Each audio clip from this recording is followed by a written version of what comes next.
ശ്രീരാഗമോ തേടുന്നു നീ വീണത്തൻ. നമുക്ക് ഏതാ ഈ ബനാറസി സാരിയാണ് മാം ചൂസ് ചെയ്തത് ആണല്ലേ? എങ്ങനെയുണ്ട്, ഇഷ്ടപ്പെട്ടാ? ബജറ്റിന് പറ്റുമോ അത് പറ. ബജറ്റിന് ഓക്കെയാണ്. അപ്പൊ എങ്ങനെയാ നമ്മുടെ വീഡിയോസ് ഒക്കെ കണ്ട് ഇഷ്ടപ്പെട്ടിട്ടാണോ വന്നത്? മൈക്കില്ലാത്തോണ്ട് സൗണ്ട് കുറച്ചാ പറയുന്നത്. വീഡിയോസ് കണ്ട് ഇഷ്ടപ്പെട്ടിട്ട് തന്നെ കുറെ ദിവസം കൊണ്ട് ഇങ്ങനെ വീഡിയോസ് കണ്ട് ഇദ്ദേഹം പറയുന്നുണ്ട്, ഇങ്ങനെ സുറുമ എന്നൊരു കടയുണ്ട്, നമുക്ക് അവിടെ പോകണം. അപ്പൊ ഇങ്ങനെ പാസ് ചെയ്തിട്ടുണ്ടെങ്കിലും ഇങ്ങനെ അറിയില്ലായിരുന്നു ഇങ്ങനെ ഒരു, പക്ഷെ കൊല്ലത്ത് ഉള്ളത് അറിയായിരുന്നു, നമ്മുടെ ആയത്തിലുള്ളത് ഞാനിങ്ങനെ പോകുമ്പോൾ എല്ലാം കാണാം. അപ്പൊ ഞാൻ പോയി പറയും, ഇങ്ങനെ ഡിസ്പ്ലേ കാണുമ്പോൾ തന്നെ അറിയാം നമുക്ക് നല്ല ഇത്. അപ്പൊ ഇങ്ങനെ പറഞ്ഞപ്പോഴേ ഇങ്ങനെ ഈ റീൽസ് കണ്ടപ്പോഴാണ് ഇത്രത്തോളം ഇവിടെ സെലക്ഷൻ സോണി എന്റെ റിലേഷൻ ഇവിടെ വന്നപ്പോഴാണ്. സോണി വന്ന് എന്റെ അടുത്ത് ഒരു കാര്യം കൂടെ പറഞ്ഞു, പാട്ട് പാടുമെന്ന്. അപ്പൊ സാർ ഇവിടെ വർക്ക് ചെയ്യുന്നുണ്ട്? പ്രൊഫഷണൽ സിംഗറാണ്, ഗാനമേളയാണ് എന്റെ പ്രൊഫഷൻ. സ്റ്റേജ് ഷോസും ചാനലിലും ഒക്കെ പ്രോഗ്രാംസ്, കോമഡി ഉത്സവമൊക്കെ ചെയ്തായിരുന്നു. കോമഡി ഉത്സവത്തിൽ വൈറൽ സെഗ്മെന്റിലുണ്ടായിരുന്നു. വോയിസ് ഓഫ് അറേബ്യ ഏഷ്യാനെറ്റിൽ ആയിരുന്നു, ദുബായിൽ വെച്ച്. കുറച്ച് വർഷം ദുബായിലുണ്ടായിരുന്നു. അപ്പൊ കലാകാരനാണല്ലേ? അപ്പൊ ഏത് കലാകാരൻ വന്നാലും നമ്മൾ എന്തെങ്കിലും ഒരു പാട്ട് സുർമയ്ക്ക് വേണ്ടി, കാരണം ഇത്രയും പേര് എന്നെ കാണുന്ന ഒരുപാട് പേരുണ്ട്. എനിക്ക് ഒരുപാട് ദൂരെ നിന്നൊക്കെയുള്ള കസ്റ്റമർ, നമുക്ക് അറിയാലോ അല്ലെ, കമന്റ് ഒക്കെ കാണുമ്പോൾ അറിയാലോ, അവരെല്ലാരും ഉണ്ട്, അടുത്തുള്ളവരും ഉണ്ട്. പക്ഷെ ദൂരെ കസ്റ്റമർ നമ്മൾ എടുത്ത് എന്താ അറിയാടാ, ദൂരെ നിന്ന് നമ്മൾ എടുത്ത് പറയുന്നത് നമ്മുടെ നാട് തേടി ഇവിടെ വരെ അവർ വരുന്നില്ല. അപ്പൊ നമ്മൾ അതുകൊണ്ട് എടുത്തെടുത്ത് പറഞ്ഞു പോകുന്നത്. പറയാറിയാം, വിലയും വളരെ കുറവാണ് കേട്ടോ, പക്ഷെ നല്ല സെലക്ഷനും ഉണ്ട്. ആണല്ലേ? ഫസ്റ്റിൽ തന്നെ ഇഷ്ടപ്പെട്ടോടാ കണ്ടപ്പോ തന്നെ? ഇത് നല്ല സാരി കേട്ടോ, ബനാറസിന്റെ സാരി അല്ലേ, നല്ല വ്യൂ വരുന്നത്. എന്റെ ഒരുപാട് കളക്ഷൻസ് ഉണ്ട്. അപ്പൊ സാർ ഒരു പാട്ട് കൂടെ പാടും, നല്ലൊരു പാട്ട് പാടും. തീർച്ചയായും. കൂടുതലും ഇവിടെ മഞ്ചത്തികളെ അണിയിച്ചൊരുക്കുന്ന ഒരു സുറുമയായതുകൊണ്ട് ഞാനൊരു, എനിക്ക് ഇഷ്ടപ്പെട്ടൊരു മാപ്പിളപ്പാട്ടുണ്ട്, ഞാൻ പാടിക്കോട്ടെ. ഇരുന്ന് പാടണോ നിന്ന് പാടുന്നത്? സാറിന് എങ്ങനെ കംഫർട്ടബിൾ അതുപോലെ പാട്. ശരി, പാടാം.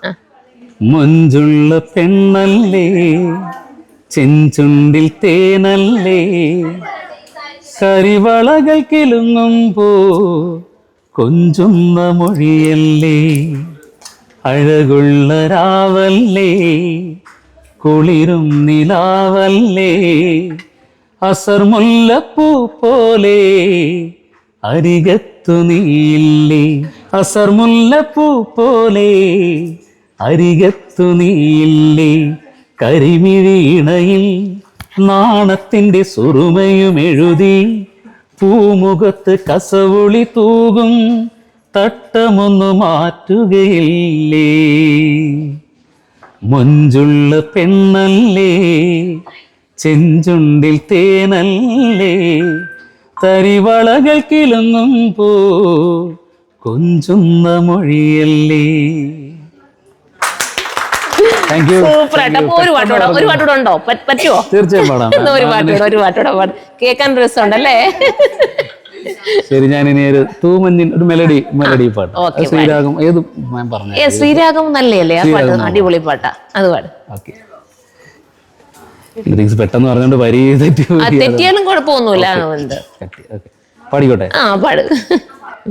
പ്ലാവില പൊൻതളികയിൽ പാൽ പായസച്ചോറുണ്ണുവാ, പിന്നെയും പൂമ്പൈതല കൊതി തുള്ളി നിൽക്കുവതെന്തിനോ, ചെങ്കതളിക്കൂമ്പിൽ ചെറുതുമ്പിയായി തേനുണ്ണുവാ, കാറ്റിനോടു കെഞ്ചി ഒരു നാട്ടുമാങ്കനി വീഴ്ത്തുവാ, ഇനിയുമീ തൊടികളിൽ കളിയാടാൻ മോഹം, ശ്രീരാഗമോ തേടുന്നു നീ വീണത്തൻ പൊൻതന്തിയിൽ, സ്നേഹാർദ്രമാ ഏതോ പദം തേടുന്നു നാം ഈ നമ്മളിൽ, നിൻ മൗനമോ പൂമാനമായി, നിൻ രാഗമോ ഭൂപാളമായി, എൻ മുന്നിൽ നീ പുലർക്കന്യയായി, ശ്രീരാഗമോ തേടുന്നു നീ വീണത്തൻ പൊൻതന്തിയിൽ. സൂപ്പർ ആയിട്ടുണ്ട്. ഞങ്ങള് സത്യത്തിൽ അതിനകത്ത് എന്താ ലീച്ചങ്ങ് നിന്നു പോയെന്ന് പറയാം കേട്ടോ. ഒത്തിരി താങ്ക്സ്. ഇങ്ങനെ ഒരു പാട്ട് പാടി തന്നതിലും നമ്മൾ നേരിട്ട് ഇങ്ങനെ കേൾക്കുമ്പോൾ നമുക്ക് പ്രത്യേക ഒരു ഇതല്ലേ. നമുക്ക് പാടാൻ അറിയില്ലെങ്കിലും നമുക്ക് ആസ്വദിക്കാൻ പറ്റും അല്ലേ. അപ്പൊ അത്രയും രസമുണ്ട്. അപ്പൊ ഇനിയിപ്പോ എന്തെങ്കിലുമൊക്കെ ഞങ്ങൾ സെലിബ്രേഷൻ ഒക്കെ നടത്തുവാണെങ്കിൽ സാറിനെ വിളിക്കും, വന്ന് പാടിത്തരണം. ഒത്തിരി സന്തോഷം കേട്ടോ ഞങ്ങൾക്ക് വേണ്ടി.